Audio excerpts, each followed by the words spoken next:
Welcome to Turn a Page, the official comic book club for Nerd Initiative. Each week, the NI Bullpen will be covering the world of comics, talking to creators, deep diving into some fantastic stories, and much more. Now let's hand it over to the team and turn a page.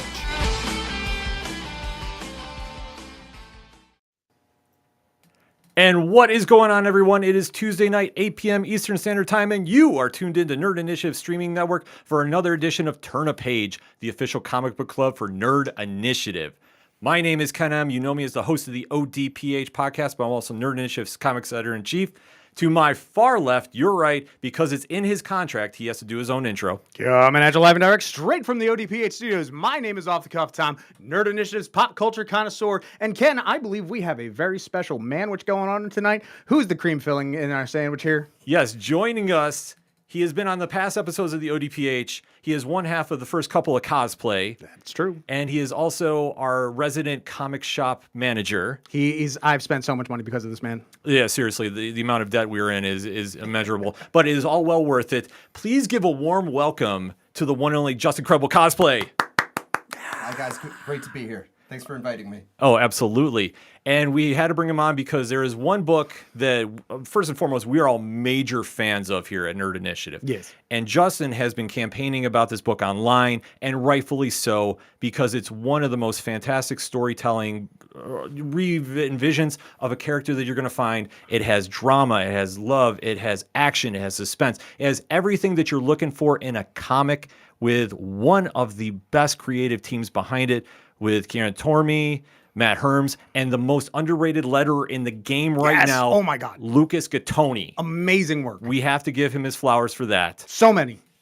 And we are fortunate enough to have the writer of this book on the show. You know his work from such projects as Masters of the Universe Revelations on Netflix, Batman The Long Halloween from WB Animation, Teen Titans Academy, and Flashpoint Beyond from DC Comics, but most importantly, from Alan Scott, the Green Lantern. Please give a warm welcome to the one and only Tim Sheridan. Tim, what is going on? Tim Sheridan! Yeah! Oh my God, I think that sounded real. Hi. Thank you so much for having me on. You guys have been. Thank you so much. Your kindness is overwhelming. Really appreciate it. Oh no, absolutely. I mean, first and foremost, your work speaks for itself. Alan Scott, the Green Lantern, is one of the best comics out, period, right now. And if nobody's checking it out for whatever reason yet, by the end of the show, trust me, you're going to be clamoring down the dates for March 25th when issue 5 comes out, but you're going to be running to the LCS to go get the back issues of this series. And so let's start off. I mean, first, oh my gosh. Yeah, if you can find them, because Justin actually has a little story behind that. Oh, it's true. All right, well, we'll get We are as of today, I think we only have like 4 issues left on the shelf out of the 4 that have come out. And I mean, like, there's just like issue 2 and 3, and that's it. There are no issue 1s, there are no issue 4s. It's just it's so bittersweet. It's so bittersweet. It's nice to know people are picking them up. I mean, it's great for retailers, it's great for the book, but we all want this story to be in as many hands as possible. And so, hopefully there's a trade in our future. Oh yeah. Let's put it out in the universe. Let's manifest it. Let's use our will. Let's get it out if there. People keep buying like they've been buying the other ones, then yes. No, I mean, they should be, because honestly, the story speaks for itself. So why don't we get into it? I mean, how did this whole story come about? Well, there's 2 things. Well, it's kind of the same answer. Like how did the book come about, and how did the story come about? I worked with. I had never met the man before, but I worked with. By the way, apologies to everyone. I'm getting over a cold. That's why my voice sounds so sultry. Why I sound like Kathleen Turner right now. I've got a cough drop in as well. I'm not trying to be rude, but I just want to hack my way through this. I was working on a book with Jeff Johns, a man who I had never met or worked with. We know that guy. Called Flashpoint Beyond, and I fell head over heels in talent love with him, and we had a wonderful experience with him and Jeremy Adams, and they are working on that book, and on our editorial team as well, with Marquise Draper and Andrew Marino, and this story spins out of all of the three new Golden Age titles: the Jay Garrick book, the Wesley Dodds book, and Alan Scott, as well as we saw Stargirl and stuff in the JSA, is all kind of connected to the story we were sort of telling in the background of Flashpoint Beyond, that sort of came to the forefront at the end of that series. And but we really didn't know if there were going to be any new Golden Age books, if it was really going to take off, if it was going to happen. And some time passed, and then I got a call from Jeff one day saying, "I think we're going to move ahead and do these new Golden Age titles, and I really would love to talk to you about what and see if you think you have a story in mind for reintroducing Alan Scott." Through the lens that we now see him through in the modern age. Alan Scott came out of the closet several years ago in continuity, but we hadn't seen any stories that really On dealt Earth with too. it. Well, 11 or 12 years ago on Earth too, but then in main continuity, just like in Infinite Frontier, I think a few That years was a ago. really, really good scene too, because that was just heartbreaking. Because It it's was Alan Scott coming out to to his Obsidian, kids. who is like Yeah, historically he's the first openly gay character in DC, and I just love that line where it's just like, "Is it this hard every time?" And he's like, "Nah, man, only the first time, Dad." And that oh man, beautiful. that was right here. Yeah, it was beautiful, but it was so good that I think it made everybody feel like, oh well, okay, well, what's the story? Like, tell me more. I want to know more about what happened. What has Alan's life been like? Where is it going? And so that kind of sat for a little while before that call from Jeff, and we started kicking it around, and I said, I wasn't sure at first. I said, I don't know if I really have a story to tell. And I don't, I think the more I sat with it, and the more we talked about it, the more started coming, to the forefront in my mind. One of the things that opened up the door in a big way uh, was when Jeff said, what if he had like a classic a golden age villain that we never met in the comics, the Red Lantern. And we said, oh yeah, Yeah. what if he's the Red Lantern because he's the Soviet Union's answer to the Green Lantern? And in the way that Alan Scott, the Green Lantern, is disconnected from the Green Lantern Corps, this Red Lantern is disconnected from the Red Lanterns that we know in comics continuity.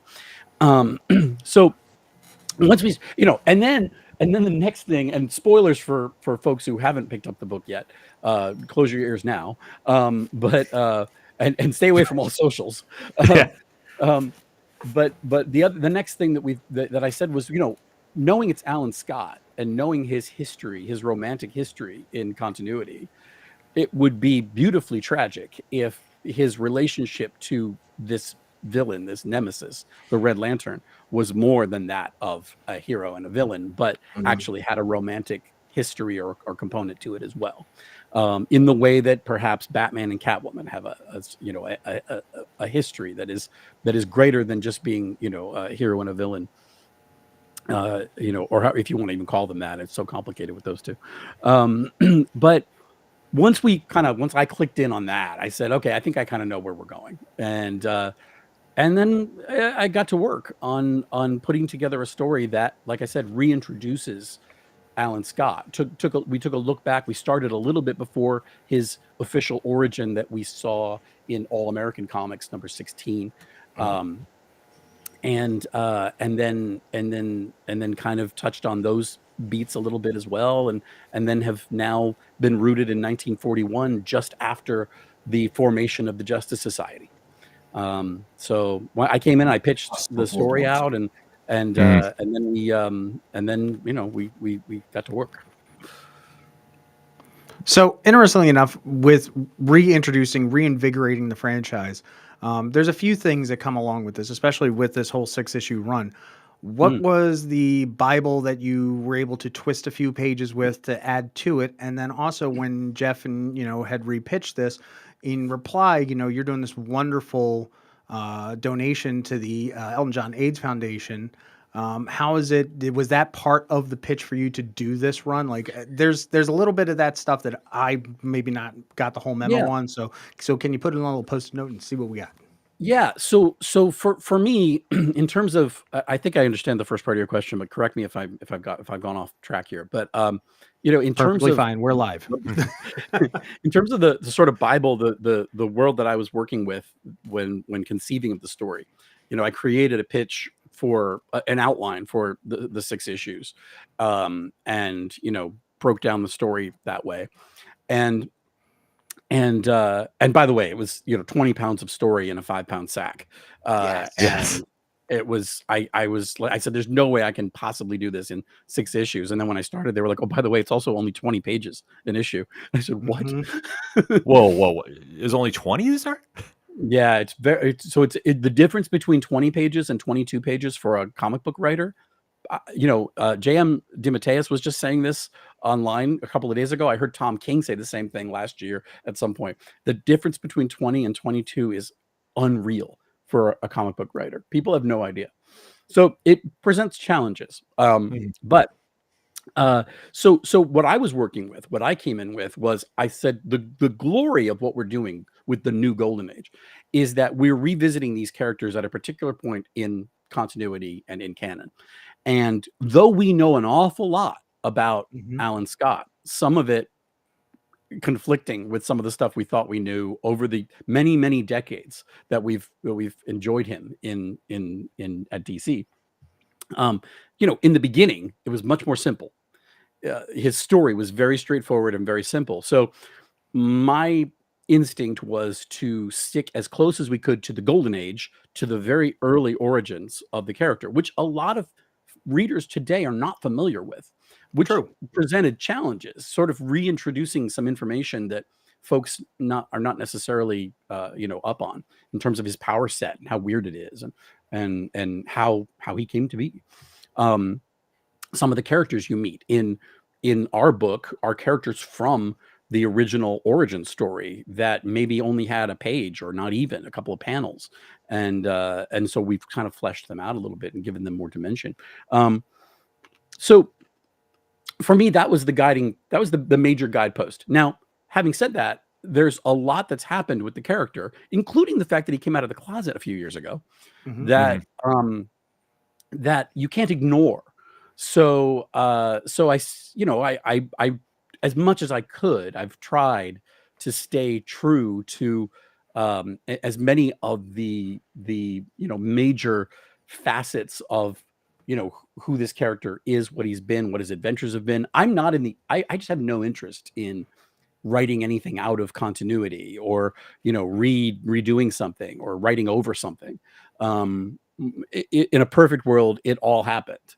And the beauty of the magic of the Emerald Flame and Alan's power set, and the fact that he's been around for 80 years or more, is is that it affords you the opportunity to explain things away in a very easy way. To say, well, it's magic, there's not really a lot yes, it all happened because magic will allow for that. So as much as possible, I've tried to do that. Now, in terms of your other part of the question, the Elton John AIDS Foundation, that was something that came up. That was not part of the original pitch. It was something that came about when the preview pages for issue 1 dropped, and there were a lot of opportunistic folks online and on social media who used those pages and made up stories and told lies about what the book was going to be about, and to try to get clicks, I think. And there's a whole industry that just works off of that. And unfortunately, the folks who are victimized by that very often are already marginalized groups. And I felt like a lot of the people who this book represents, and who might pick up this book, who feel represented by this book, would see these things and feel like we're just repeating a refrain that we've heard before from people who have a political agenda. And I said, I wanted to get out and make a real statement to say, buy the heck out of this book. to prove people wrong, to say, hey, there's an audience out there. There are people who want stories like this and who embrace a story like this and think it has a place in comics. And but I felt that if I'm going to go out there and say buy this book, that if I'm collecting royalties off of every issue that's sold, then it's easily sort of written off as, well, this guy just wants to line his pockets. And that's just not why I'm here. So so I said, look, I'm just going to give away every cent I make in royalties off of these 6 issues to my charity of choice, which happens to be and has always been the Elton John AIDS Foundation, which I just think is a great organization that's provided palliative care and has set an incredible vision for the end of HIV/AIDS, and has for a long time, and worked really hard for a long time to see that happen. So that was where that came from. It wasn't part of the pitch. I didn't tell DC I was going to make that announcement. I just went out and did it, and then was hoping that it wouldn't make too many waves. It made a couple of waves though. So I actually really love that because just on a personal note, my uncle David passed away from AIDS when I was about 10 in 1995. Sorry. And he's also the reason why I'm into comics. He left me his entire collection, and I read them back and forth, and it's just really kind of led me in the direction of where I am now, selling comics at your LCS. And I guess really my question is, so Alan Scott's roommate at Arkham Asylum, Billy, the drag queen, who unfortunately gets removed from herself, for lack of a better word. I was wondering, was there someone in your life that inspired that both tragic but also very inspirational aspect of the story? Well, first of all, I'm very sorry to hear about your uncle, but what a wonderful legacy to have left in you, and that comic book collection, and look where you are today. I'm very happy that you actually told me that story, because it really ties into the answer to your question. I think Honestly, I really wish legacy. you had a chance to read it. I'm sorry. Say again. Really, really wish you had a chance to read your story. Oh yeah. Legacy, well, he lives in you.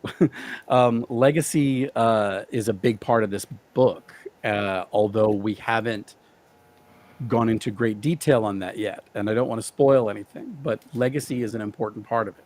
And the legacy that your uncle left and leaves behind, not just for you, but for people like me.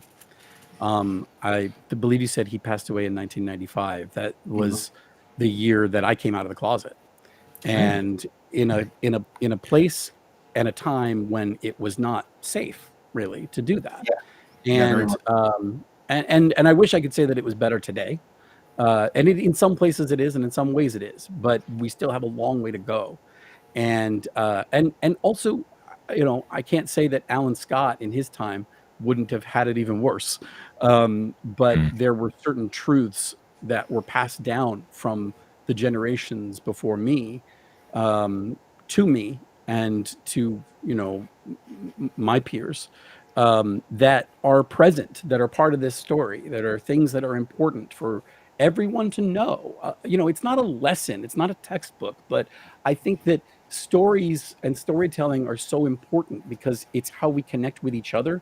And when we feel like we don't understand each other, or maybe we feel like we're very different or alienated from each other, we hear each other's stories. And if we hear things in those stories that we can identify with people that we never thought we would identify with, then a connection is made, and I think everybody gets better, and we all get more kind, and so the world gets to be a better place, hopefully, because of it. Hopefully that's how this story will leave Alan Scott and his story in a place that gives us hope for the future, even though we're telling a story set in the past. But in terms of specific people that have passed on that legacy, in terms of Billy in particular, Billy, who, by the way, I'm glad you said drag queen only because it's left completely vague in the book how Billy would identify today. Right, yeah. Billy may be a drag queen. Billy may be trans. Billy may be a gay man who's, cross-dressing and experimenting with things. I mean, there are all kinds of different answers to Billy's identity in the story. And I think it's important to, because I don't think it's very important what the details are unless Billy wants to share them with you. Mhm. But the overarching important piece of Billy's story is that Billy is queer and Billy is ostracized and ultimately victimized for her queerness. And in a very real way, in a way that historically is very accurate. Bill, by the way, this is a character that's based on the character Billings. Mr. Billings was in the origin story, who was the one who created the Green Lantern power Yeah, yeah, battery, yeah. and was an inmate in an insane asylum. And when in the creation of the power battery, the lantern was miraculously cured. We've taken a slightly different spin on that. Obviously, there are people who believe at the end of issue 2 that Billy has been cured because of the process that they've put her through, the trauma that they've put her through. But they're that's where we left off on Billy's story, and there is more, I'm sure, to tell. But specifically, I'm so sorry, long-winded answer. No, by all means. We're There are good. Just keep several people in my life who influenced how I approached writing the character Billy. Chief among them was someone who, I won't go into too much detail because he's no longer with us, but he really valued his privacy in a way that he was so mad if I went into too much detail.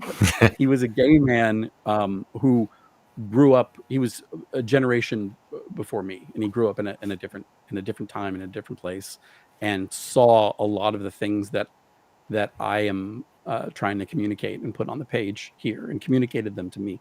And I so this is in some ways a way of passing on the stories that he passed on to me. But he's not the only one. There are several others. There's a person in particular who I never really had much interaction with, who visually looks exactly like Billy, who I used to hang around with in bars in Los Angeles, and I would see her all over town. And it's funny to me that I didn't draw Billy, and Billy is very much Billings from Secret Origins 18 and All American 16. If you compare them, Kian has done a really good job of just sort of updating, but not too much, the character as they've always existed. And but every time it's remarkable, the likeness, and every time I see her in the book, I'm reminded of this very brave person, who I used to hang around with, back in my youth. Anyway, like I said, long-winded answer, but it's the point is, I think that the legacy, hopefully, that you'll see as we get through issue 5 and 6, especially 6, is, legacy is a huge part of this story, and it's a huge part of our life as human beings. Now, I can also speak as a queer person and say that legacy is really important for queer stories and queer people. But I think that's just, you can take out the word queer and insert any sort of adjective there. Any community, I think there is an importance to passing on our stories, to the next generation. And I'm very grateful that DC has given me an opportunity to do that. Yeah, I mean, I think DC has been, great about this too, because especially like it almost seems like it's almost a creator-owned book. I mean, just with the freedom that you've been allowed to do it. I mean, going to the editors with your pitch about this and then just putting it to paper. I mean, how's the conversation's been about that? Well, look, here's the thing. There's no I don't. The only creator-owned books are creator-owned books. I mean, Right. the only books with the kind of you know just the kind of total freedom that you have in anybody will tell you in comics, Sure. are going to be creator owned. But it's not that DC has put any shackles on me. Mm. In fact, quite the opposite. They've been incredibly supportive and excited, and they dove in, to this story head first. Andrew Marino has been a champion from day one, in editorial, and it's been a pretty remarkable experience in that respect. I chalk some of it up to when we first started. you know this was part of the New Golden Age initiative that Jeff Mhm. Johns was overseeing, and he's since left DC and started his company. And but there was coming out of Flashpoint Beyond and going into this and having sort of Jeff in the background in the beginning, I think helped sort of lend some a little bit of legitimacy to feel like, okay, let's just let Tim cook. And Yeah. and that was, and I know that Jeff was very supportive in that way in the beginning. So I'm very grateful to him for that. um but I would say that in terms of like, and I wouldn't even say it's like restrictions, but in terms of guardrails that are Mhm. up for That's a me good word. and Very good have word. been in terms of writing this, it's more about the fans. There, when you have a character that has such a history and so many um, layers of canon, and sometimes conflicting layers of canon, there are fans who, and this is something I really learned on Masters of the Universe with Kevin Smith.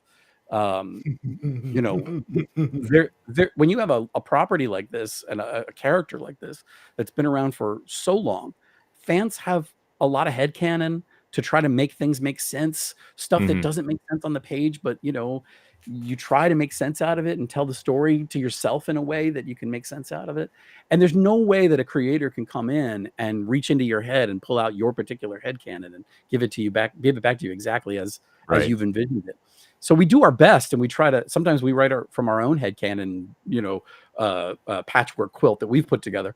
But it still gives you, knowing those things gives you a sense of what's important. What is important to fans about the character are the things that are important about the character. Otherwise, we're shouting into empty rooms, I think. And so, so listening to fans and the stuff that they've been most concerned about. I got to tell you, there have been so many people who I see on the internet who either rush to judgment about Alan Scott, or did when he first came out of the closet, Mhm. about what this meant for Jade and Obsidian. And and a lot of people have come to the conclusion that Jade and Obsidian can't possibly exist if Alan Scott was gay. And They do. and I Yeah. and I Like they're felt like right it's there. important. He came out to them. Yeah. Like Yeah, it's right they were there. there. I try to remind people, like, he came out to them. They exist. They're here. But but look, it's not a mean-spirited question. There's a lot of people who just don't understand. Their life experience is Mhm. different than mine or maybe yours, and that's not something that they understand. Is the fact that somebody in the 40s could be in the closet living a gay lifestyle, perhaps, or a gay life, in and still presenting as straight, or living a life that is straight, marrying and and even fathering children. And you know Negative that's how man, a Doom lot of Patrol. people live their life and got by. Mhm. Not Just not like that now. that's Go say ahead, again. please. Well, I Oh, was I was just just gonna saying, say, not that that's Alan's story. a modern It's interpretation would be that we see on screen is Negative Man on HBO's Doom Patrol. right. Yeah. Larry Right. was in the closet the whole time, but he did have a family. He did have 2 kids. Yeah. By the way, speaking of Matt Bomer, Matt Bomer. I couldn't believe when this book came out was the same time that his show Fellow Travelers came out on Showtime. And Mhm. it's so similar thematically in terms of a closeted gay man with a certain level of power, in this case it was in the government, engaging in an illicit love affair with another man, and that's what that story is. And I just was blown away by that. I had to stop watching it because I didn't want to like be influenced by how great it was, but I've gone back since I finished the book and watched the show. It's terrific. Say again.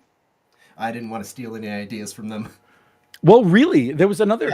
My comic book guy suggested a book called Parallel by Matthias Lehmann. I'm probably slaughtering his name, and I apologize, but it's an original graphic novel that is also has a similar. It's even like in the 1930s or 40s, and has a similar sort of theme to it. And I picked up a copy of it, and I started reading a couple pages. I said, I have to put it down because I'm not done writing Alan Scott yet. And I don't want to be influenced by these amazing stories, But there's so much. I feel like the universe is conspiring to tell our stories like this in a way, in this particular version and viewpoint on our story right now at this point in time. And it feels like we're in the middle of the tempest right now. And so it's just a great privilege to get to tell Alan's story, which is the story of so many people, people like him.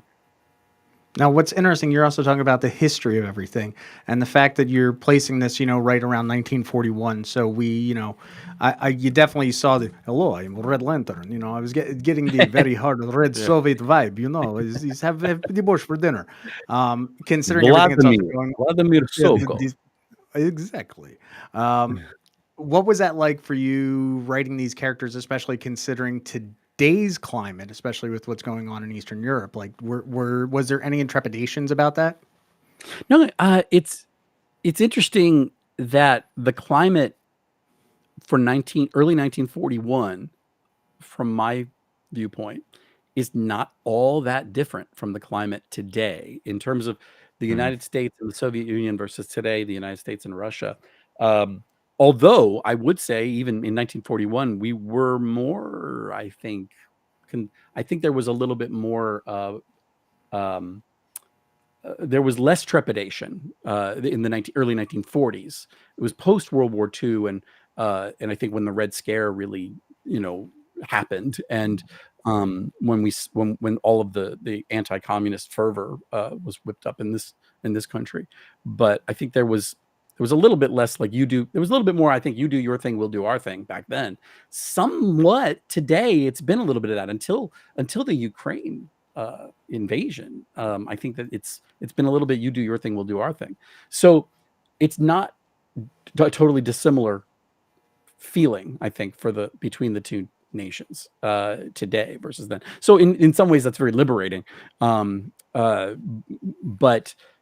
whenever you're writing anything with historical context, it's very important to me to try to get as much right as we can get right, not just in terms of the details and the minutia of the costumes and the setting and but the attitudes and the feelings of the time. And there was potentially growing animosity and ambition, with Stalin and with his regime, that was happening sort of under the surface that everyday Americans weren't really aware of at the time. We were more focused at that point on what was happening in Germany and in Europe, and that's why at the end of 1941 is when we entered World War II, and so this is this story takes place right before that, and that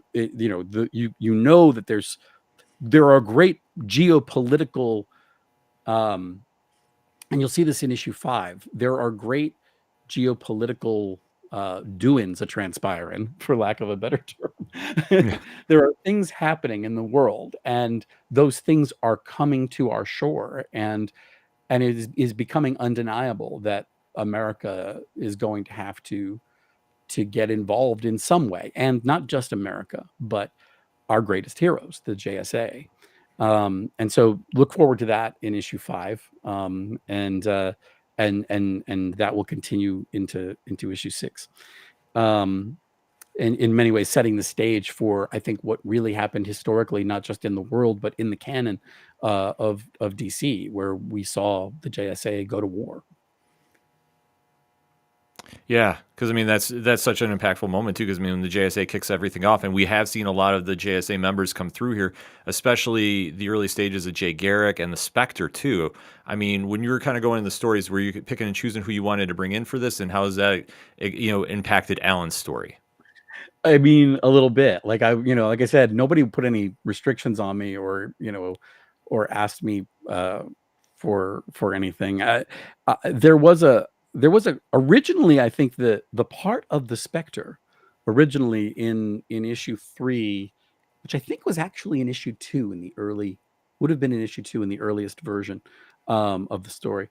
Those 2 Was extra pages, really, you had to push it back. yeah, right. No, we actually made some big changes to issue 1, which were necessary, that came as a suggestion from Andrew and Marquise in editorial, and they were great suggestions. And it was about cutting back to 1941. There was a lot that took place in 1936 in that issue, and originally it was conceived to take place in 1936. And they were like, well, we really need to get the 1941 story started in issue 1, so let's sort of find ways to jumpstart that and put that in. And I think that was right. And so it ended up sort of, that's good editing, by the way. But that's what led to sort of issue 3 becoming the issue with the Spectre and the investigation into the murders. Originally, that was going to be Jay Garrick, who was accompanying Alan on that investigation. But as I got into it, and as I got into writing the story, the idea of resurrection became a big part of the story. And if I've given a new shine to anything in Alan Scott's origin story, and like I said, I'm not here to change and upend anything, but Right. if I put a new spin on anything, it is this, and it is that Alan died in the train wreck that took the life of Jimmy Henton and everyone else on board that train, that right before he was endowed with the powers of the Green Lantern. The Emerald Flame resurrected him in the same way that the Crimson Flame resurrected, Johnny Ladd, aka Vladimir Sokov. And so once resurrection kind of came into the equation for me, I thought that the Spectre would be a really good messenger, a really good deliverer of the message to Alan, not only then as somebody who can identify with being someone who lived a life, lost his life, and is back to do something else, but also as sort of, as God's hand of vengeance. In many ways, he stands in as the voice of DC's version of God in this story. And so it's sort of whatever that means, and you can see it in issue 3 what that means for these characters, at least. Right. But even in that, I didn't want to stray too far from what we know about the Spectre. Now, there's a lot of folks who were upset, and they said, well, there was an issue of the Spectre in the 90s where he was shown to be homophobic. And, I think that's actually pretty fair. There was an issue in which we dealt with the topic of homophobia as it was experienced, by the Spectre and by Jim Corrigan. And he had a lot of questions about it, and the answers he got from the divine continuum were was that's basically not your business. Like, that's not what we're here for. You're here to take care of the murderers and the thieves, like, the people who are going about their lives and loving however they love is not our concern.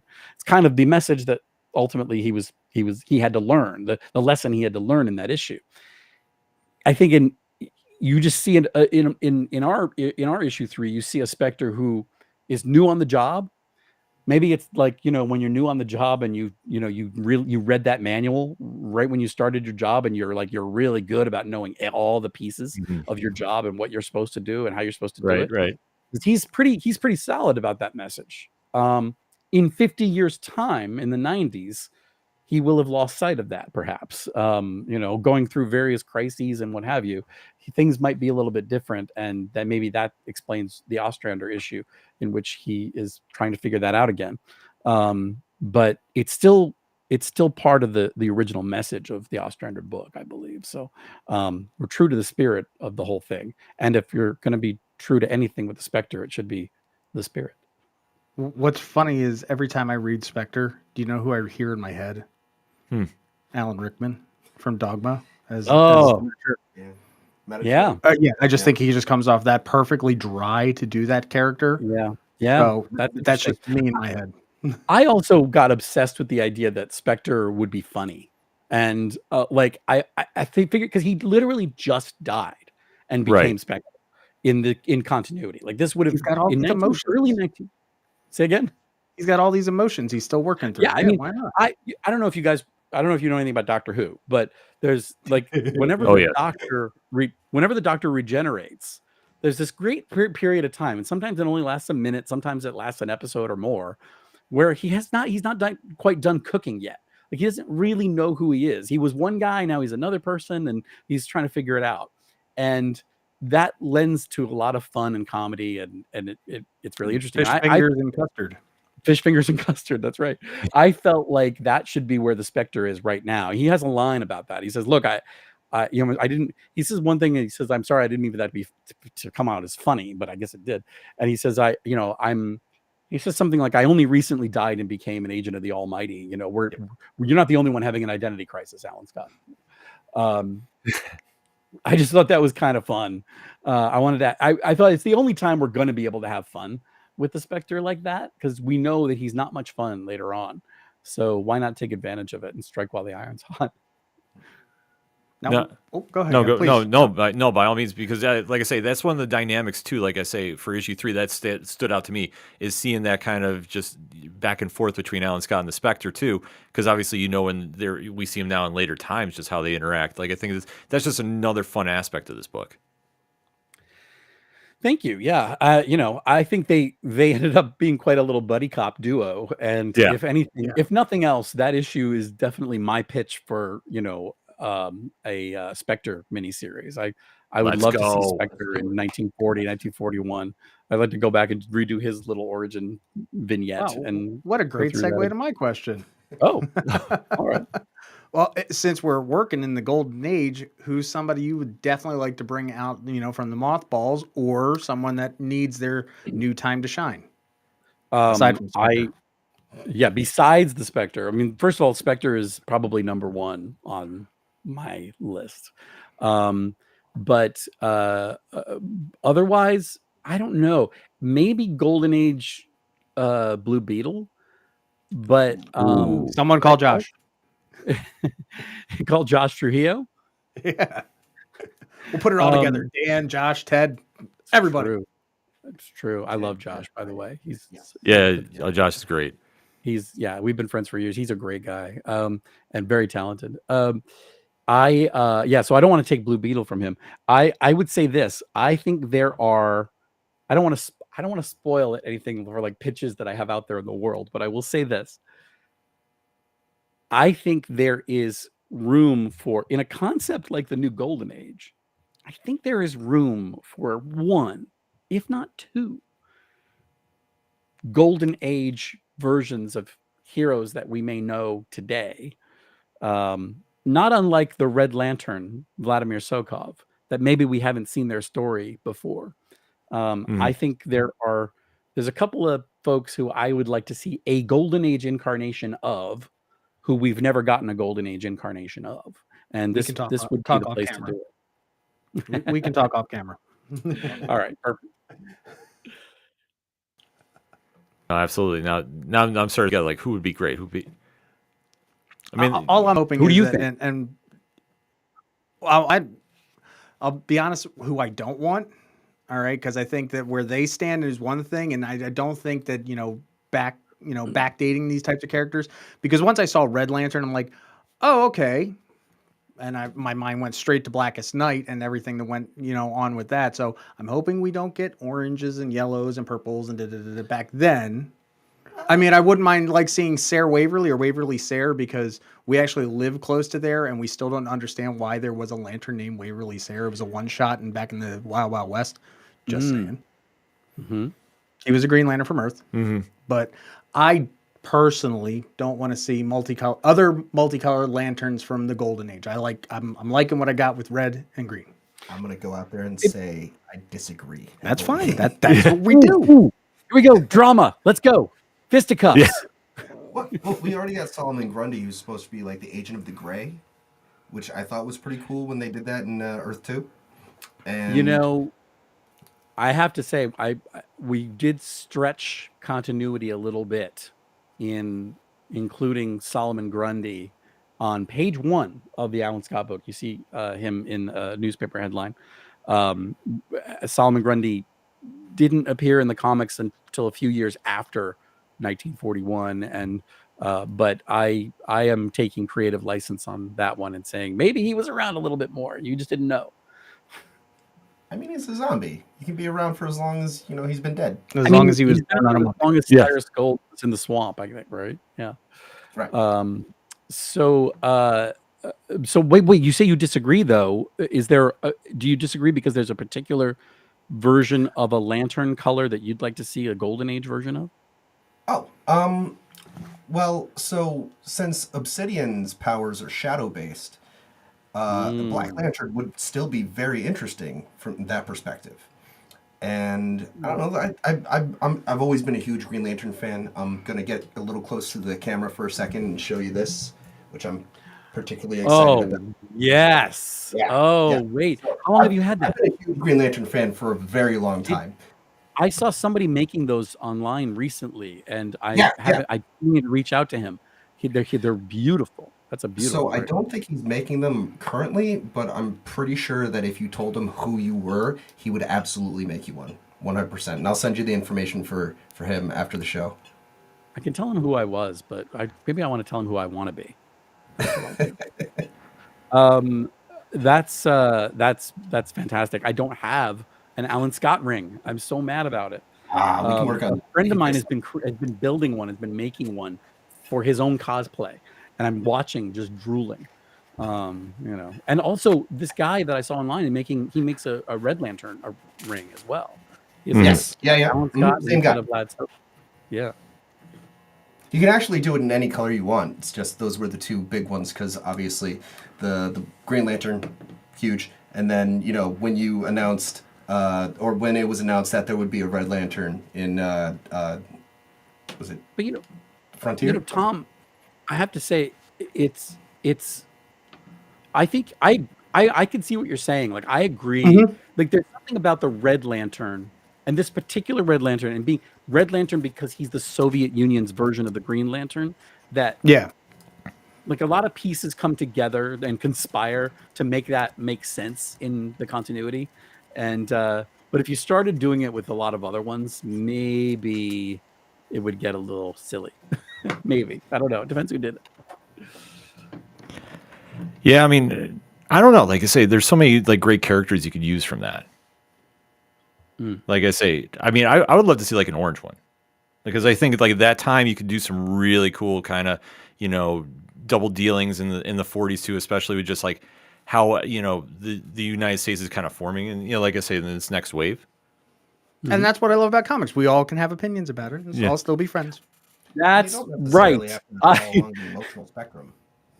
It could be like anything. By the else. way, speaking of that, and again, I don't want to spoil anything, but issue 5, I know you guys have waited a while for this, but in issue 5, there is some more, shall we say, cosmic context that is brought to Alan's powers, the Emerald Flame, the Crimson Flame, all of that stuff that I know is probably, it's not hindering your enjoyment of the story, obviously, but it's stuff that maybe little questions have been popping up for you.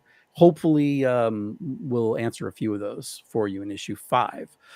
So please do check that out.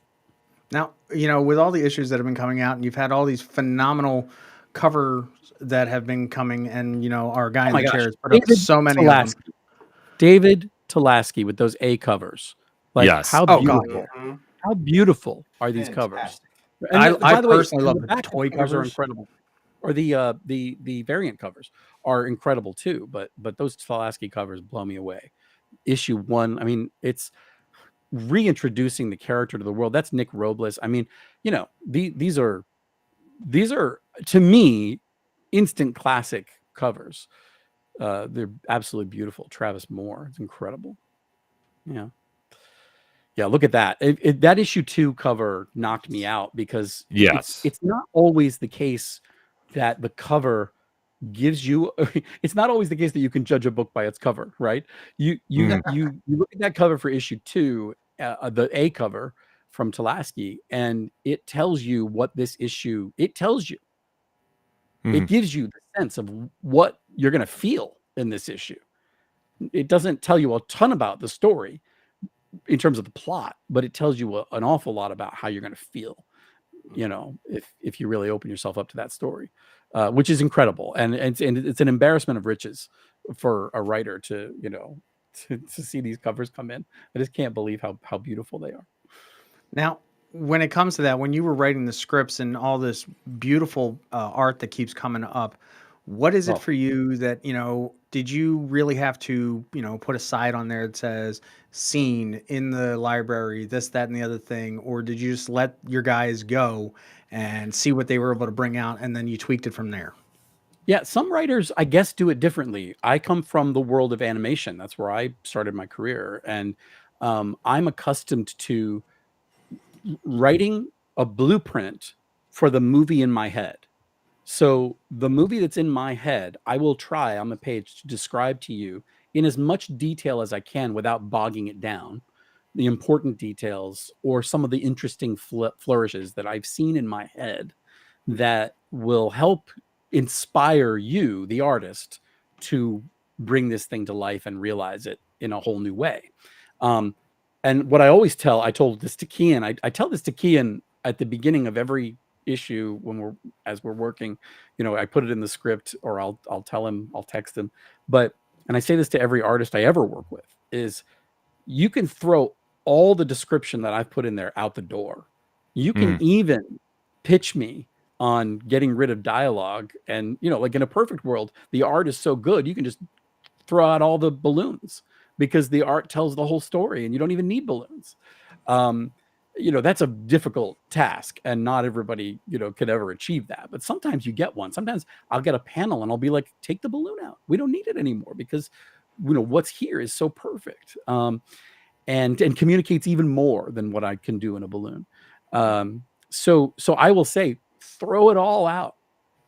But I put it here for you to tell you the movie that's in my head and hopefully to inspire you to envision a whole new take on the movie. And if you're stuck on something, I would hate to not give you details, and ideas for a panel and have you be stuck on it for, 2 days, rather than if I just told you, yeah, this is probably just at a desk. It's a close up on a hand and he's doing this or whatever, that might open up the door to creativity for the artist to say, oh no, wait, I know how to do this. So I just think that's the way we collaborate. That's the best way we can work. And some artists work well that way. Some artists don't want to work that way. With Kian in particular, that's how we've worked. I'll put too much information in every panel description, and certainly too much dialogue. And then I will also go in. We found early on this really helped. I will go in and highlight like really specific stuff that I think, regardless of all the other stuff I've put in here, all the detail, these are the things that we definitely want to take away from this panel.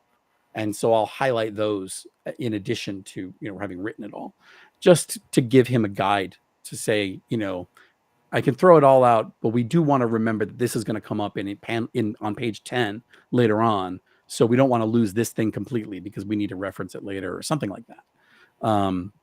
So it's actually been quite fluid and really a great relationship. I don't know how to write otherwise. I don't know how. I know other writers work differently. I mean, one of my best friends is Jeremy Adams, and sometimes he Hmm. gets really detailed in the panel description, and sometimes he will be, he's just getting to the next thing, and he also trusts the artist to be able to just to do it on their own. It's not that I don't trust the artist; it's that I don't trust myself to not say anything and then know that I've communicated in dialogue or in other ways in the story what ought to be there in the Yeah. panel.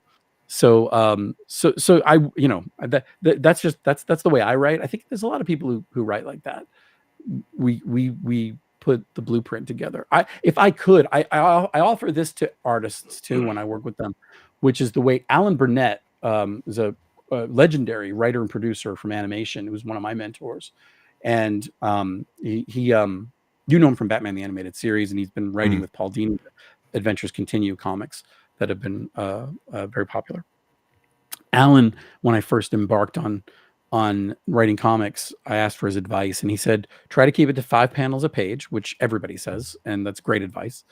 And he said, also, if you find you're uncomfortable, just write it like a teleplay, write it like a screenplay, write it the way you would write a TV episode, and deliver that, and the artist will then interpret that in a way that they will break out panels and pages and figure out how to make it work.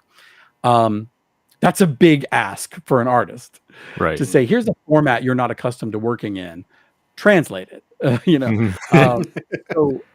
So I've never done that, but I've always offered it to every artist to say, look, if you would feel, I don't know if you've ever worked that way, or if you would feel that that's something you want to try.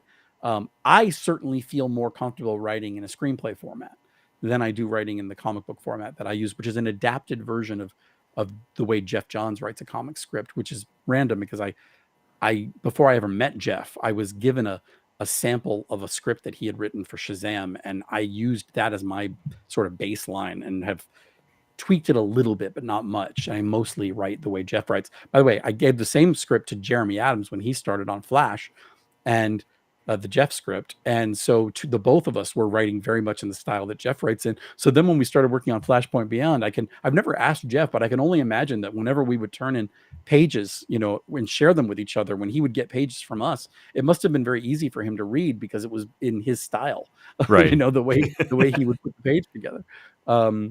Because some people just don't do that. But anyway, I always offer it. No artist has yet taken me up on, write a screenplay and I'll translate it into comic book pages. Someday, maybe. Oh yeah, you got to put that karma out there, because definitely, like I say, this story is just prime example. Like, you got to be doing that, and obviously with this story too, I know it's only scheduled to go 6 issues. All right, can we expect maybe another Alan Scott story down the road? I don't know. Excuse me. I told you it was coming. Knock on wood. Knock on wood. Yeah, I don't know. Knock on wood. No wood. Knock on wood. That? Listen, speaking of, you'll notice there's been precious little discussion of Alan Scott's weakness to his ring's weakness to wood. We have. What's that? We have. You've noticed? Here's the thing. That's, speaking of future stories for Alan Scott, that is it's a very interesting, I'm sure there's a really interesting story to be told. And there have been interesting versions of why that is, why that weakness exists for him. For me, in 6 issues and 20 pages an issue, to tell that part of his story, I felt was stopping us dead. It was stopping the story dead, to do a thing that was ultimately maybe just going to come off as sort of Easter eggy or fan servicey. And I made a decision at a certain point to, if it came up organically, then we would include something in the story about that. But otherwise, I wasn't going to hold myself to having to explain that or talk about the wood weakness, the wood impurity, I guess. So if I could interject real quick, I have a so obviously comic book guy. I talk about comics all day long. We theorize, we come up with like crazy, ideas on how things should work. And I always had this thought about why wood specifically, and it's both simple and kind of complex at the same time. But if you think about it, so Alan's, he's set in the 40s, right? And he's fighting against like mostly gangsters, mobsters, stuff like that. And the weapons they usually have are like guns or chains or lead pipes or baseball bats, right? So, they come at him with the gun, bullets bounce off him. They come at him with the chain, does nothing. They come at him with the lead pipe, does nothing. They hit him with the baseball bat. Oh my God, it took him out. But there's also a lot of talk about how the emerald flame is the flame of life, right? And of those objects, the baseball bat is the only organic object. So it's the only thing that's ever been alive. So in my mind, it's not necessarily anymore. It isn't anymore. But It's even dead. then, a dead piece of wood still has life within it with the bacteria and the things that are like living inside of it, etc. And it was always in my mind that Alan's ring just can't affect living things like that. Like anytime he uses the ring to burn or create fire, it never necessarily burns anyone. And anytime I see him kill someone in the Golden Age, it's always they fall off of a building or a Ferris wheel or something. They never get killed by the ring itself. They get killed by the environment around them, the circumstances. Again, it's very interesting. You tell me you haven't read issue 5 yet, but there. I swear I haven't given it to anybody. Green Lantern. I've read a lot of Green Lantern. Well, there's a couple of things in issue 5 that might help point you, in a similar direction, and Okay. you might consider line up with your views on that. I like that. But all in all, by the way, the other thing was, look, everybody's gonna. Once Alan Scott came out of the closet, everybody has been making jokes about his weakness to wood. And we all knew that was ha ha ha, funny. Everybody made the joke. The joke is played out. It's played out. Yeah. It was funny. Even I laughed. I probably made the joke in the beginning too.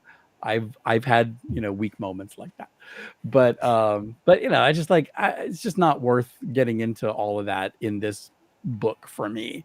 There are bigger fish to fry at this point, but that's not to say if we've written it out. It's not that it's not part of his story. It is very much, in my mind, part of his story. But Alan is figuring out his powers in this book. He doesn't know. He doesn't have a guide. He doesn't have guardians. He doesn't have anyone teaching him or telling him, what this is. He hasn't yet. The closest thing he has now is Vladimir. Say again? He and Hal Jordan have that in common. Right. The closest thing he has now, I mean, although Hal gets, eventually he gets trained.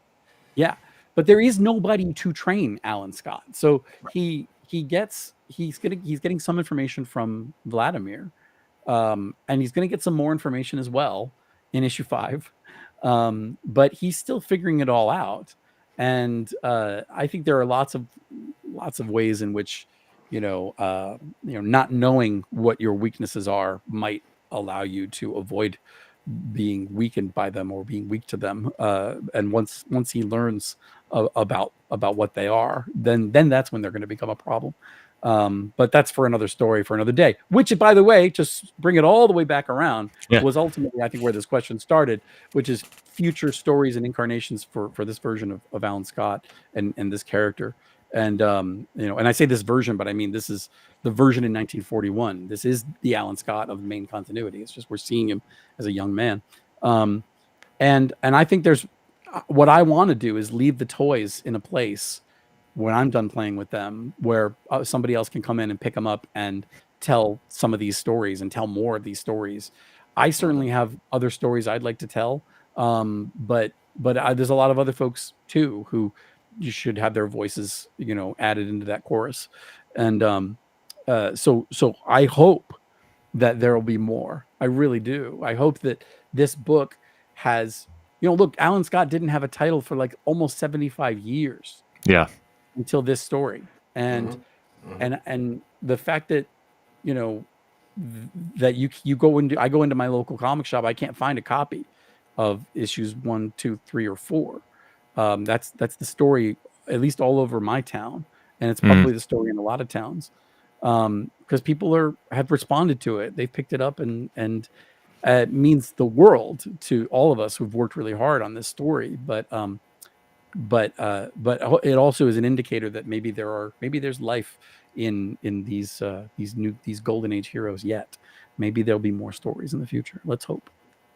Absolutely, because I mean, obviously, this whole series has been such an incredible read from honestly issue 1 to now, and what's coming out in issue 5, dropping at the comic shops on March 25th. We can't stress that enough.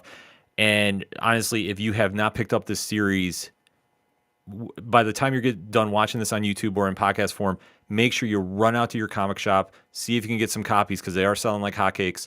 You don't want to miss out on what's going on with this, because this is truly one story that just stands out from everything else on the shelf right now. If you like action, you like adventure, you like romance, drama, there's a QR code above Tom right now that's comicshoplocator.com. So there's no excuse for you not to go. Click that, find out where your comic shop is, run down there and demand that they have this series in stock, and literally buy as many copies as you can, because this is something truly special and is well worth the addition to your collection. Tim, I know we're running up. Go there on March 26th though. Don't go on Monday. Go on Tuesday the 26th. That's when it'll be out. We're so excited we want it now, damn it. Yeah, listen, I go camp out the day before. I want it out there now too, but I don't want people showing up on the 25th being disappointed. Yes. Well, see, I get so excited. I just got to pregame it out for the night before, like to make sure the alarm is set for the 26th. And obviously go out and get as many copies as you can. Tim, thank you so much for taking the time out to talk with us. We have the links for you and the Elton John's AIDS Foundation in the liner notes of this YouTube show, and it will be in the podcast form as well. That's great. Thank you so much. This has been a great conversation. And again, thank you so much for everything, for your kindness. It's been incredible. Oh, absolutely. Thank you so much. For Tom and Justin, thank you guys for coming on the show. My name is Ken M, and we're going to end this like we always do. When you're at the comic shop and you have a great issue in your hand, such as Alan Scott, the Green Lantern, and you see somebody struggling to find something, hand yours off to him. Tell them to turn a page. We'll see you next time.